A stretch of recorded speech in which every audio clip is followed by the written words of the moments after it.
এখন দেখবো আইপিএল জুয়া জুয়া খেলে বং মিডিয়া বড় হয়ে গেছে, এটা দেখবো। উজ্জ্বল বর্মন ইনার ছেলে আগে কত গরিব ছিল জানেন? সাংবাদিক অবস্থা গেম খেলে তিনি এখন কোটিপতি।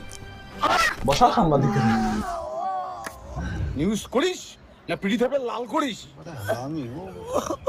ভাই থাপড়াইছে বাবা, মজা আয়া। দাদা পেটে খায়, একটু খবর করি। সাংবাদিক খালি বেশি বোঝে তো, এই জন্য আর কি দেশে এক বসি মারি। নমস্কার, আমি সত্যি রাতারাতি কোটিপতি হয়েছি আইপিএল এ জুয়া খেলে। মুম্বাই আর কলকাতার ম্যাচ ছিল, সেখানে আমি ড্রিম ইলেভেনের টিম বানিয়েছি এন্ড দেন আমি 3 কোটি টাকার মালিক হয়ে যাই। এই কেন অবস্থা, 3 কোটির মালিকের অবস্থা।